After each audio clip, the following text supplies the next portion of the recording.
தக்காளி ஊறுகாய் பண்ணியிருக்கேங்க. இது வெயிலில் காய வச்சு பண்ணுற ஊறுகாய். ஒரு வருஷம் வரைக்கும் கெடாமல் நல்லா இருக்குங்க. டேஸ்ட்டும் ரொம்ப நல்லாயிருக்கும். நீங்கள் இதை வந்து கடைசி வரைக்கும் ஸ்கிப் பண்ணாமல் பாருங்கள். நிறைய டிப்ஸ் எல்லாம் கொடுத்துருக்கேன். 1 கிலோ தக்காளிங்க தண்ணியில் நல்லா அலசிட்டு கிளாத்தில் நல்லா காட்டன் கிளாத்தில் துடைச்சிட்டு ஒரு 10 நிமிஷம் ஃபேனுக்கு அடியில் ஆற வச்சுக்கலாம். தக்காளி வந்து நல்லா ரெட் கலராகவும் நல்லா சிகப்பாகவும் கெட்டியாக இருக்கணுங்க. கொல கொலன்னு இருக்கக்கூடாது. இந்த மாதிரி கெட்டியாக இருக்கணும். அப்போ தான் ஊறுகாய் நல்லாயிருக்கும் கெடாமல். தக்காளியை கட் பண்ணிக்கலாங்க. இந்த இடையில இருக்குது இது மட்டும் எடுத்துடலாம். பின்னாடி பாகம் எடுத்துடலாம்.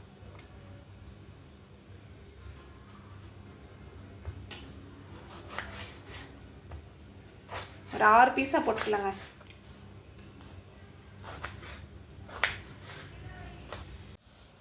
ஈரம் இல்லாமல் ஒரு பாத்திரம் எடுத்துக்கலாங்க. பாத்திரமோ இல்லைன்னா டப்பர் வேறு இல்லைன்னா ஜாடியில் கூட போட்டுக்கலாம். ஆனால் ஈரம் இருந்துச்சுன்னா ஊறுகாய் கெட்டுடும். ஈரம் இல்லாமல் பார்த்து கட் பண்ண தக்காளியை பாத்திரத்தில் சேர்த்துக்கலாம். எல்லா தக்காளியும் இந்த மாதிரி கட் பண்ணி எடுத்துக்கலாம்.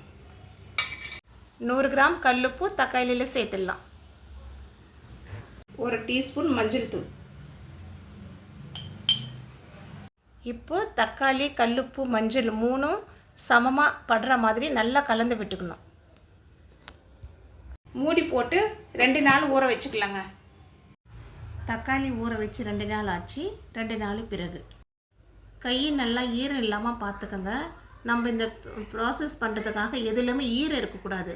தட்டில் கையில் பாத்திரத்தில் எதுலையுமே ஈரம் கொஞ்சம் கூட இருக்கக்கூடாதுங்க. ஈரம் இருந்துச்சுன்னா ஊறுகாய் கெட்டுடும். தக்காளியை நல்லா பிழிஞ்சு எடுத்து தட்டில் சேர்த்துக்கலாம். இப்போ எல்லா தக்காளியும் இந்த மாதிரி தட்டில் நல்லா பிழிஞ்சு வெயிலில் எடுத்து வச்சு 2 நாள் இல்லைன்னா 3 நாள் காய வச்சுக்கலாம். இப்போ தக்காளி சாறு மூடி போட்டு வெயிலில் 1 மணி நேரம் வச்சு எடுத்துக்கலாம்.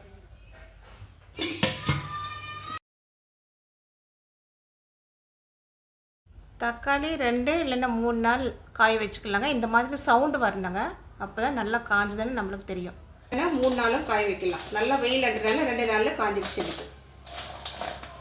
2 நாளைக்கு பிறகு தக்காளி ஜூஸில் ஒரு லேயர் மாதிரி வெள்ளை கலரில் ஒன்று வருங்க. அது நல்ல ஈஸ்ட்டு தான். அது ஒன்றும் கெட்டு போகலை.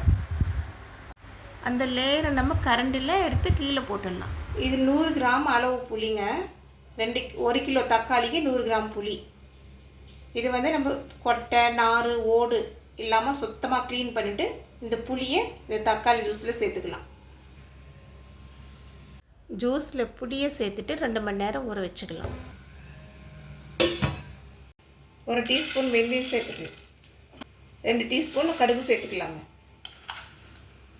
லோ ஃப்ளேமில் பொறுமையாக வறுத்துக்கணுங்க.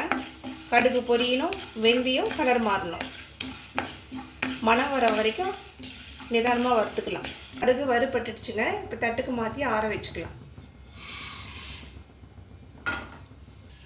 வறுத்த வெந்தயம் கடுகு ஆறிடுச்சு. இப்போ மிக்சியில் சேர்த்து நைஸாக அரைச்சிக்கலாம். நல்லா மையாக அரைச்சிக்கணுங்க. இந்த மாதிரி இப்போ வெயிலில் வச்சு காய வச்ச தக்காளியை மிக்சியில் சேர்த்துக்கலாம். நைஸாக பொடி பண்ணிக்கலாங்க. விதையும் தோலும் நல்லா மையாக அரைப்பட்டுடுச்சு. ஈரம் இல்லாமல் ஒரு பவுல் எடுத்துக்கலாங்க. ஈரம் இருந்துச்சுன்னா ஊறுகாய் கெட்டுடும். இந்த பவுலில் சேர்த்துக்கலாங்க. இப்போ புளி ஊறிடுச்சுங்க. இப்போ மிக்ஸி ஜாரில் சேர்த்துக்கலாம். உங்கள் கிட்ட கல் இருந்துச்சுன்னா கல்லில் போட்டு கூட ஆட்டிக்கலாம். இப்போ புளியை மையாக அரைச்சி எடுத்துக்கலாம். இந்த மாதிரி பேஸ்ட்டு போல் மையாக அரைச்சி எடுத்துக்கலாங்க. அரைச்ச புளியும் தக்காளியோடு சேர்த்துக்கலாம்.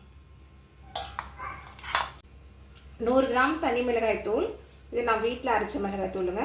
உங்களுக்கு வேணும்னா காரம் கம்மியாக சாப்பிட்றதா இருந்தால் 1 டேபிள் ஸ்பூன் குறைவாக சேர்த்துக்கோங்க. இப்போ வெந்தயம் கடுகு அரைச்சி வச்சுருக்கிறது சேர்த்துடலாம். நல்லா கலந்து விட்டுக்கலாங்க. தக்காளியில் வந்த மொத்த ஜூஸும் சேர்த்துக்கலாம். சேர்த்து நல்லா கலந்துக்கலாம். இந்த தக்காளி ஊறுகாய்க்கு புது மிளகாய் தூள் புது புளி இருந்தால் தாங்க நல்லாயிருக்கும். இது மொத்தமாக தாளிச்சோம்னா கொஞ்சம் நாள் ஆச்சுன்னா காரல் வாசனை வந்துடும். தேவைப்படும் போது கொஞ்சமாக எடுத்து தாளிச்சிக்கலாம். இந்த ஊறுகாய் 1 வருஷம் வரைக்கும் கெடாமல் நல்லா இருக்குங்க. இது மொத்தமாக தாளிக்கிறத விட கொஞ்சமாக எடுத்து தாளிச்சிட்டு மீதி இருக்கிற ஊறுகாவை கண்ணாடி ஜாரில் போட்டு ஃப்ரிட்ஜில் வச்சுட்டோம்னா தேவைப்படும் போது தாளிச்சிக்கலாம். நான் கொஞ்சமாக எடுத்து ஊறுகாய் தாளிச்சிக்கிறேன். கொஞ்சம் ஊறுகாய் எடுத்து வச்சுட்டேங்க.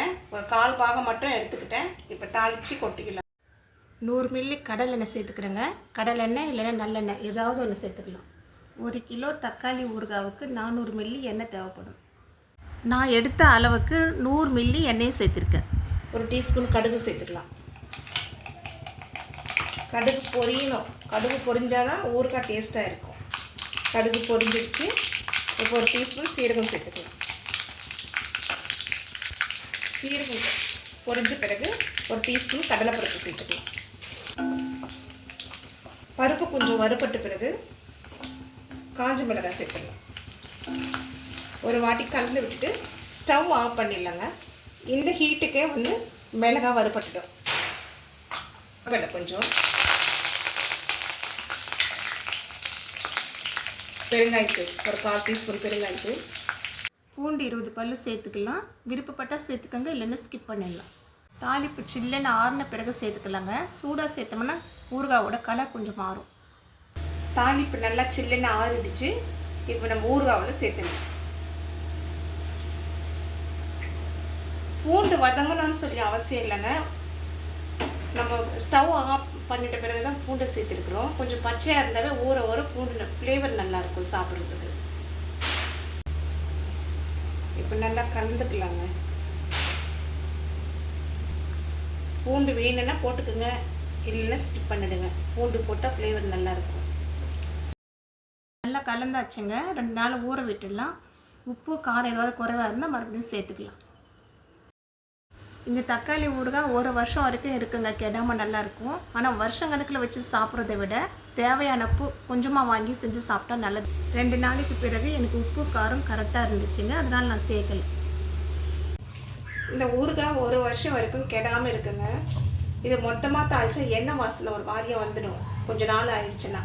அதனால நம்ம தேவைப்படும் போது கொஞ்சமாக எடுத்து தாளிப்பு சேர்த்து நம்ம அதை சாப்பிட்லாம். தாளிப்பு இல்லாமல் பாதி ஊறுகாய் எடுத்து ஃப்ரிட்ஜில் ஸ்டோரேஜ் பண்ணிடலாங்க. கலர் மாறாமல் இருக்கும். வெளியில் வச்சா கலர் மாறிடும். அதெல்லாம் ஃப்ரிட்ஜில் வச்சுக்கலாம். தேவைப்படும் போது கொஞ்சமாக தாளிப்பு சேர்த்து, கொஞ்சமாக ஊறுகாய் எடுத்து தாளிப்பு சேர்த்து சாப்பிட்லாம்.